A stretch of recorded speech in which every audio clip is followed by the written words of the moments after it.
This one's for everyone that said I'm nothing.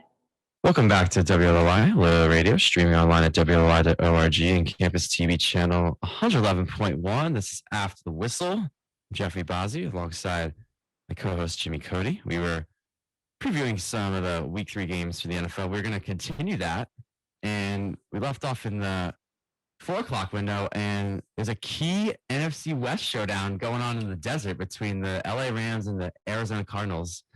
Coming in this game, the Rams have definitely not looked like the Super Bowl champion Rams that they were last season. And on the flip side, Cardinals were a playoff team coming this year that was probably trying to just build on that. And obviously not having DeAndre Hopkins and some others due to suspensions and injuries definitely doesn't help. But they both got key wins last week after losing week 1. And now they meet up in Arizona. Jimmy, this is a key game for both teams. What are you looking for in this game? So what I'm looking for in this game is the Rams offense to get on track. I need them to, really show us that they're the team we expected them to be.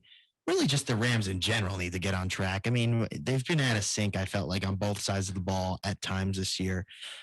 Last week was not great against the Falcons. I thought the Falcons were almost going to steal that game. There was a couple of points. As for the Cardinals, though, I need Kyler Murray to give me more of what he had last week. I mean, we need to see him be the best version of himself. And he's doing that when he's running around all over the field, buying extra time, finding a way to sneak in the end zone.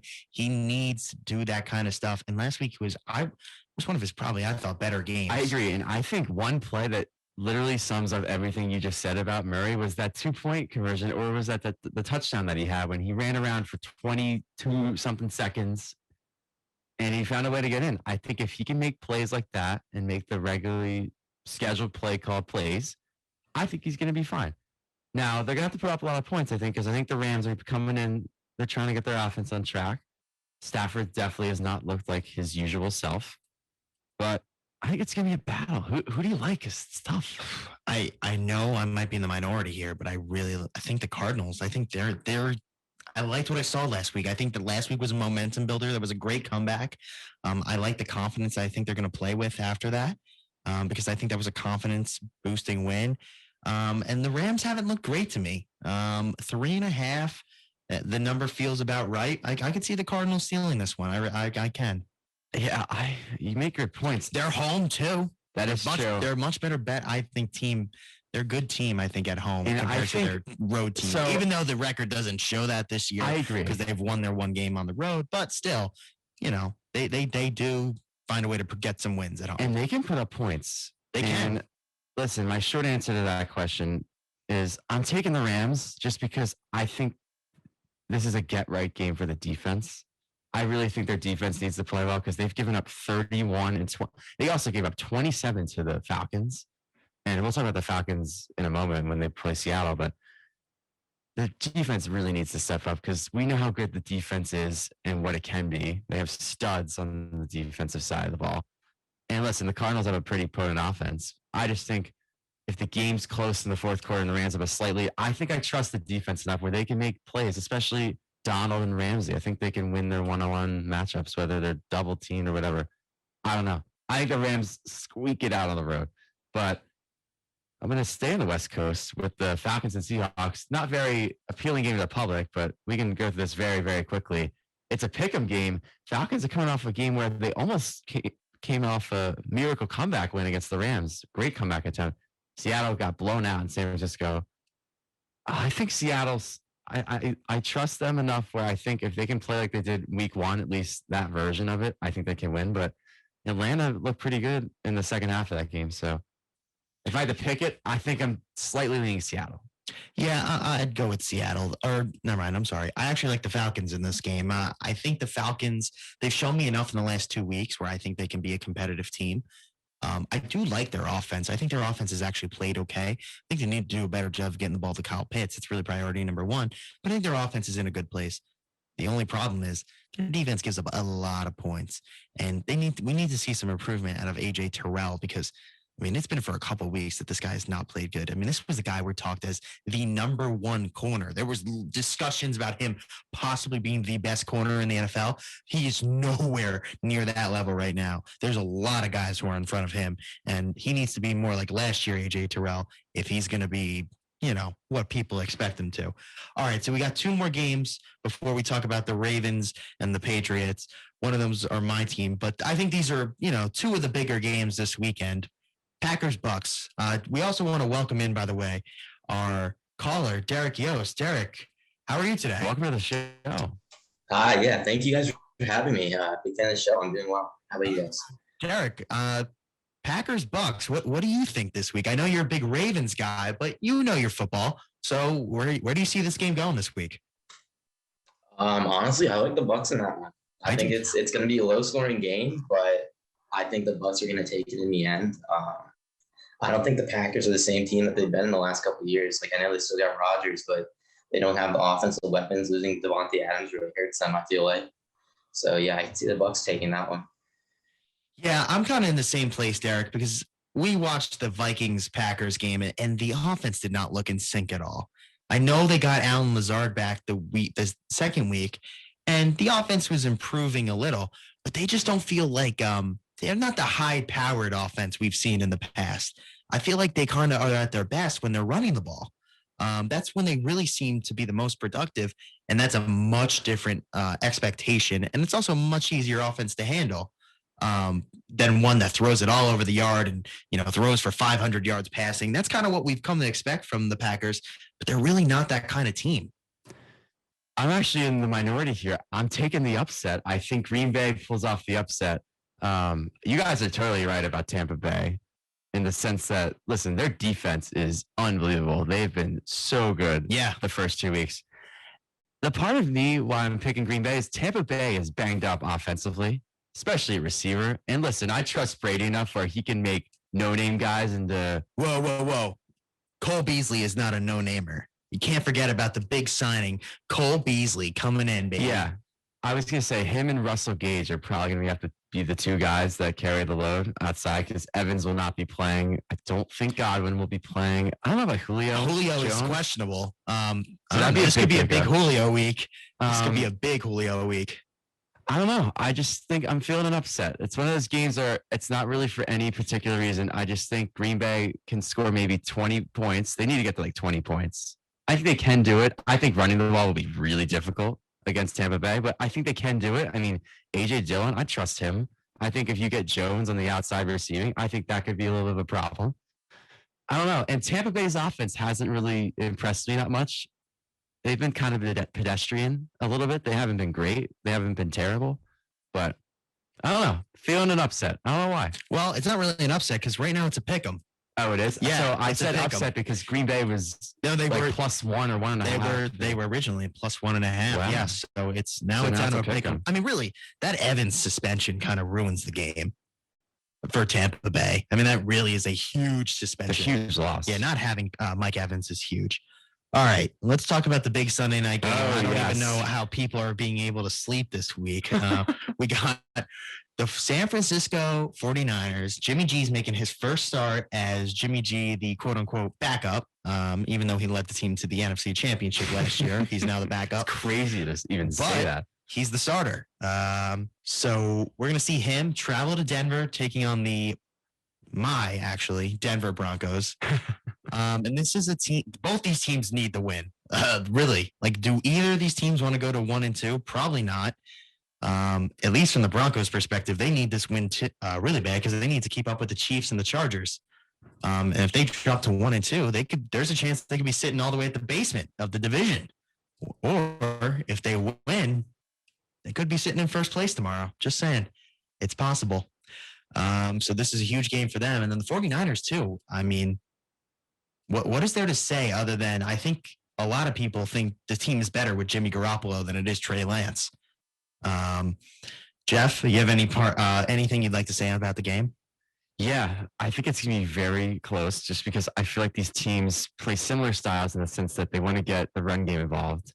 I think it's very key for the Broncos to get Javonte Williams involved, give him the rock as much as you can, and then hopefully set up the play action with Wilson. And I do agree with some people that are saying the 49ers are quote unquote back in the sense that Jimmy G's back in the saddle now. He's back at quarterback. They're going to kind of get back to how they played last year. And I agree with all that. I do think that's going to be true. I'm taking the Broncos. I'm feeling a little upset. And part of it is just, I think Wilson is so due to have like a Russell Wilson type game where he's just not looking like last week. I really think he's due to have one of those games where he's very efficient in the pocket. He's getting out of the pocket, making on the run throws that we're so used to seeing him do. And I think this is the week he does it. It's a tough defense to go up against. Both teams are also very banged up. So I think that's something that needs to be talked about. There's a lot of key players that are kind of on the bubble, whether they're going to play or not. Jerry Jeudy and Surtain have both practiced. So I think the expectation is that they're going to play. And then on the flip side, I don't know if Kittle is playing. George Kittle, the tight end for the 49ers. I don't know if he's playing or not either. It's a questionable kind of thing. And I think Denver's defense can contain San Francisco's offense. If they can make Jimmy G throw, I really think they could get off the field very quickly, and maybe they get a pick or two. Who knows? I trust Denver's D to keep them in the game for the majority, and I think the offense can do enough to maybe force in the low to mid 20s and win the game. That's why I'm picking Denver. All right, Derek, what are your thoughts on the game? I'm sure you have a lot of thoughts about the Broncos. Yeah, I mean, I think it's definitely an interesting matchup. I think the Broncos offense has looked a little out of sync this season. I'm sure that's something that you've seen watching it. Like, it's not the offense that we expected when we got Russell Wilson over the offseason. But I think that if they can figure that out, I think they have a pretty good matchup on the defensive side of the ball. I think they can stop San Francisco, stop their run game. But San Francisco has also worked. I was kind of impressed by their game against. I think their offense looked good. I think Jimmy G kind of like fits Kyle Shanahan's system a little better than Trey Lance.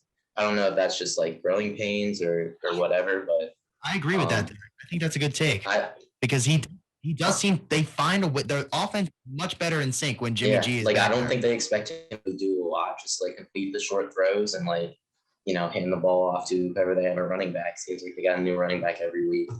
Yeah, they do. They Elijah Mitchell got hurt, so yes, they do have a new running back this week. Yeah, but they're a run heavy team, and I think their defense is looking solid. Also, they only gave up 7 points to Seattle. It's definitely an interesting matchup. I think it's going to be a really close game, but I think in the end, the 49ers are going to take it. And that's not what you want to hear, Jimmy, but that's my pick. It's okay. I've accepted the fact that this Bronco team needs to play better. And I think, though, this could be the game that turns it around. I'm hopeful that if we can just win this game, I will feel so much better about where the team is. Because honestly, this is our beginning of the season schedule is probably a little bit easier than our end of the season schedule. So if we can get to 2-1, I'll definitely be happy. But we definitely have some big games coming up. That's for sure. So we need this one bad. The offense has to be in sync. The coach has got to be better. I cannot stand this guy. He's an absolute clown. Hackett. I mean, this guy said, I'd be booing the team too. Well, coach, doesn't that give you the inclination to maybe make some changes? I mean, we forgot to have the punt returner run on the field. How does that happen? That's unacceptable. That the coaching has to be better. The penalties have to be washed away. We have way too many penalties. And the offense needs to find its groove.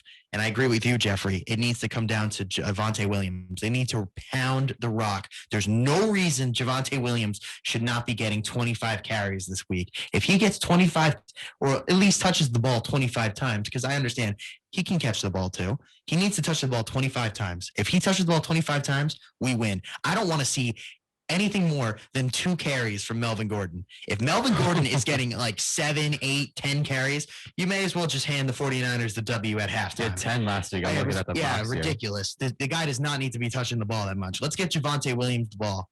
That's who needs to touch it. All right, Derek, we can move on from the Bronco talk now, and we can focus on your Ravens. Disappointing game last week. I mean, you have the huge lead in the second half, and you blow it to Tua. And everybody says Tua stinks, all this and all that, and then he beats you. So I don't know if the narrative maybe changed because I haven't really heard too much of the Tua stinks talk this week. or is it maybe just the Ravens absolutely collapsed? What was your thoughts on last week's game, and how do you see this week's game setting up for the Ravens?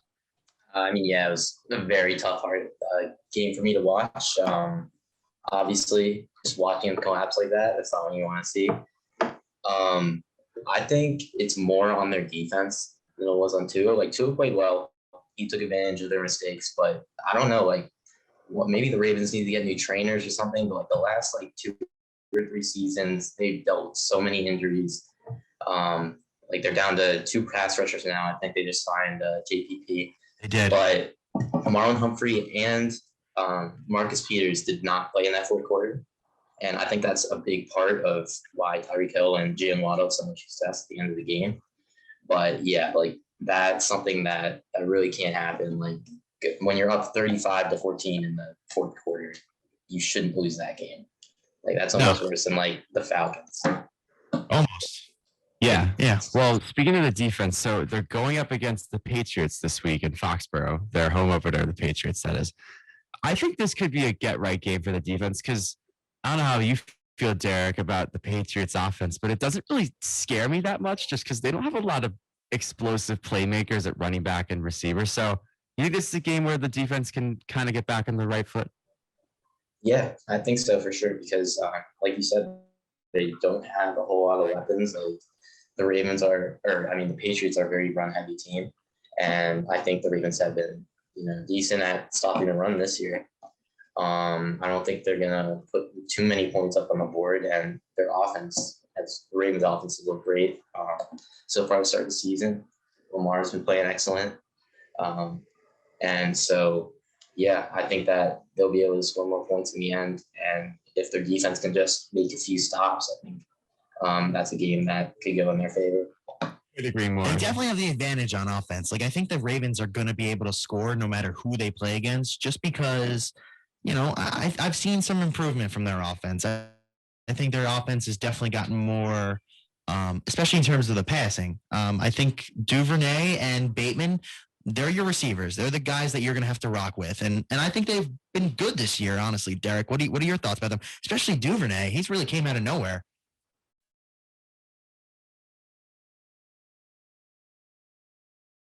Kick return touchdown against the Dolphins.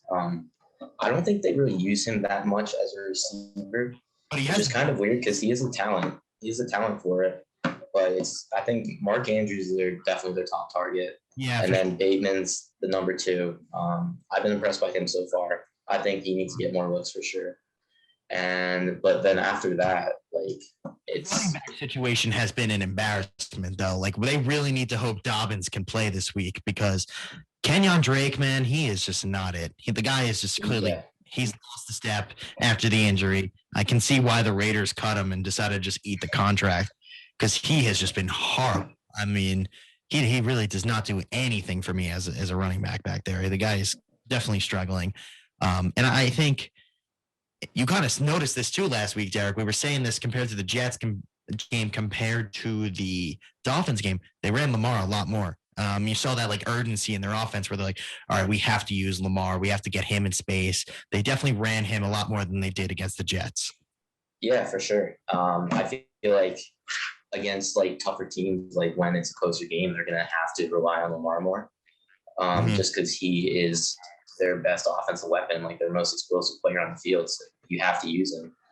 But yeah, like not having a solid running back definitely hurts because they are a run heavy team and they rely on that a lot to kind of open up the game because a lot of teams can game plan for Lamar and kind of expect him to run, but when you have a running back who's also putting in work and they have to account for that too, that really kind of opens up their whole offense and like everything they want to do. That's when their offense is at the best is when they're running the ball and they're running the ball really effectively. That was Lamar's best year. I mean, they led the league in rushing that year. Yeah. I mean, that's really what it comes down to. Am I wrong here? No. So I think we're all on the Ravens, right? I guess. Yeah, I think this is a game the Ravens should win, and honestly, it's a game the Ravens. Also, a game the Patriots need to win. They're 1-1. They're coming off a pretty decent win in Pittsburgh. Yeah, I think that was a win that they definitely. I think it surprised most people. The Patriots are home though, Derek. So I mean, this is going to be their first home game. Yeah, I know Foxborough is a tough place to play. It's not winter yet, but still, I mean, home there's field still advantage. going up there to Foxborough.